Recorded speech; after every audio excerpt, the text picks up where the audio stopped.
Namaste, friends. My name is Stephanie, and today we're going to be talking about a really special theme. It's a theme that's been coming up a lot in my life, and it's a theme I've been incorporating into a lot of my yoga classes. It's about synchronicity. Synchronicity is a term coined by psychologist Carl Jung, which basically means meaningful coincidence. And we hear about meaningful coincidences or synchronicities in nearly every culture around the world and throughout history. And one of my favorite ways it's described is by Joseph Campbell. He talks about the 1,000 unseen helping hands that help move us through our lives. And when we are aware and attuned within, we become more highly aware and attuned to the synchronicities that surround us every single day. So I'd like to share, as part of our Dharma talk today, just a story of one of the most recent synchronistic experiences I've had that's been extremely meaningful to me.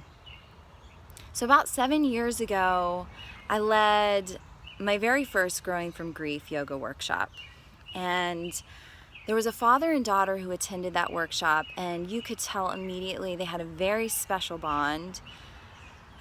And they were there to begin processing and healing from the loss of the wife and mother who had recently passed away.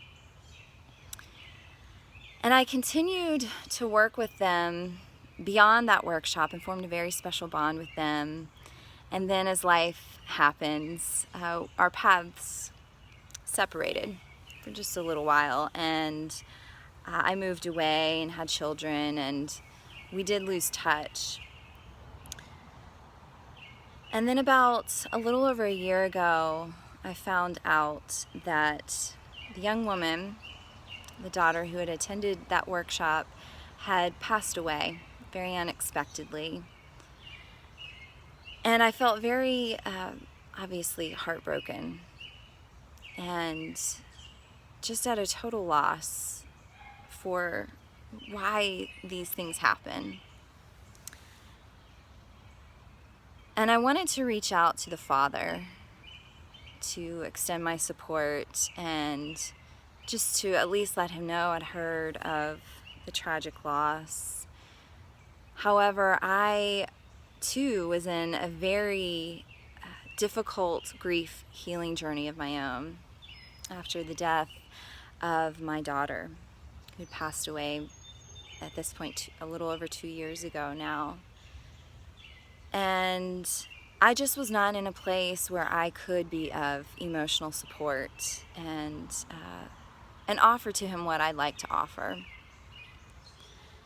So after a lot of inner work over the past 2 years and healing from my own loss, a couple weeks ago, I was finishing up the teacher training program that I co-lead, and the topic of my Growing from Grief workshop came up. And so after a long day of training, I came back to our cabin that we were staying in, and I began thinking about that father and daughter who had come to that Growing from Grief workshop so many years ago.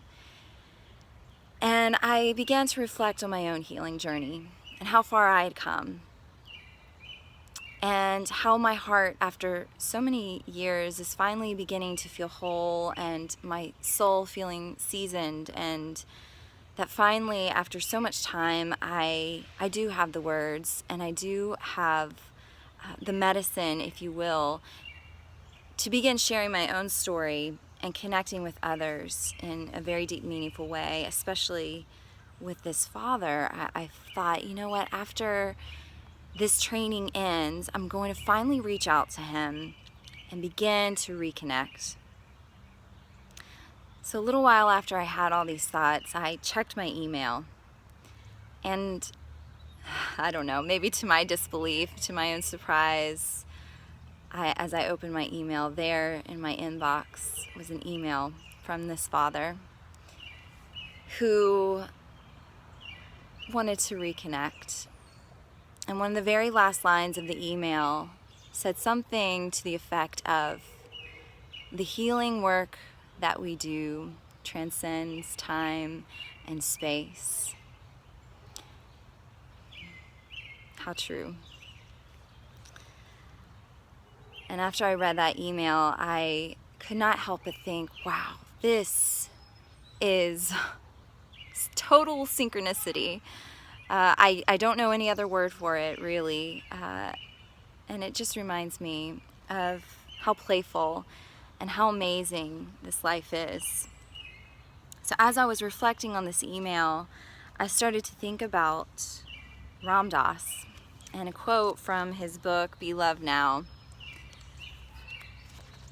I'll share it with you. He writes, "The quality of synchronicity is like a monkey paw in the karmic stew.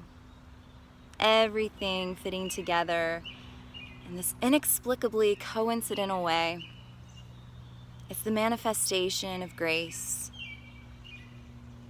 Synchronicity is a wake-up call, an intrusion of another plane into the everyday existential mess, a momentary reminder of perfection, a signal that everything is inextricably connected in the one."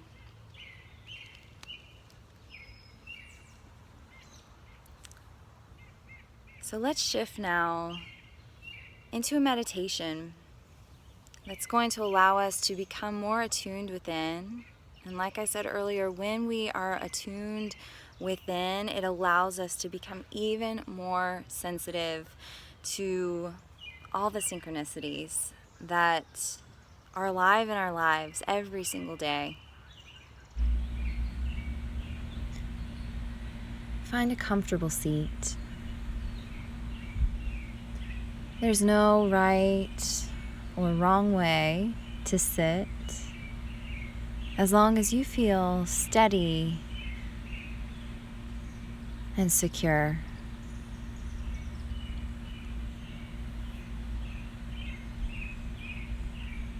Slowly grounding yourself here in this moment.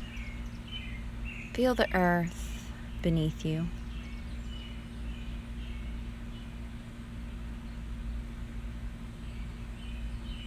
The earth supporting you as you gently bring awareness to the movement of your breath.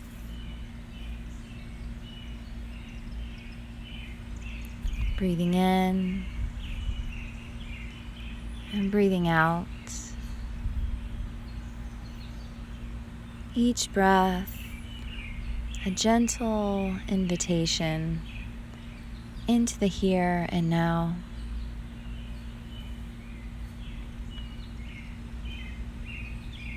Perhaps you notice the feel of the breath as it flows in and out through the nostrils.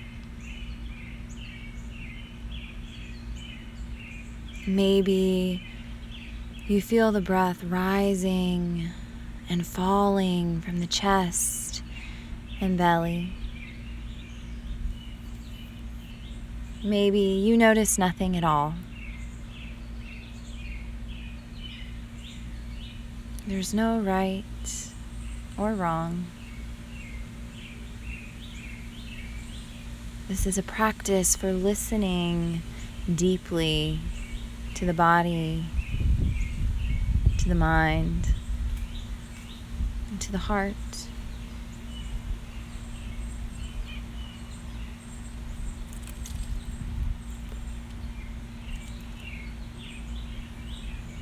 Continue following your breath, breathing in and breathing out.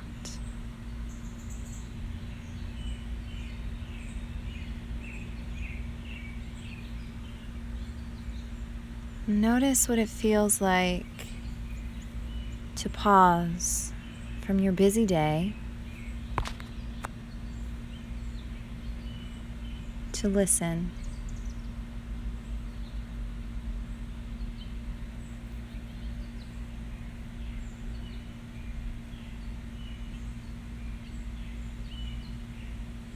when we listen, not with our ears,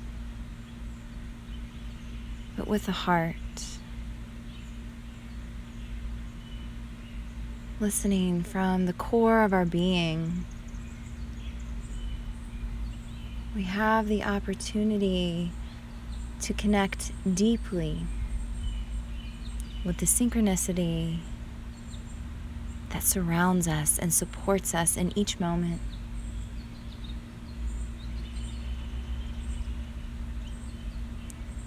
We become aware. We are reminded of perfection.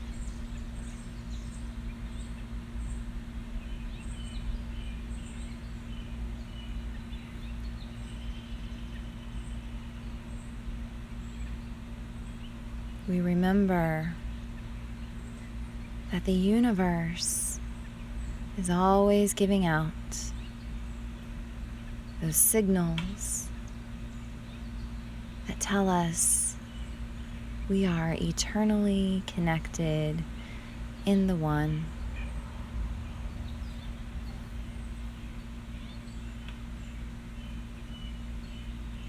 As you breathe here, perhaps just for a brief moment, you can feel that connection, your interdependence with everything that sustains your life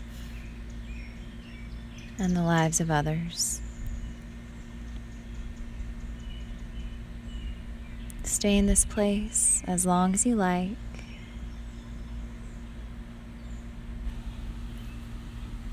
And when you're ready to shift back out into the world, remember that your practice of inner listening is a part of the 1,000 unseen helping hands, supporting your awakening, deepening your sensitivity, and opening you like an endless spiral to your depths of oneness.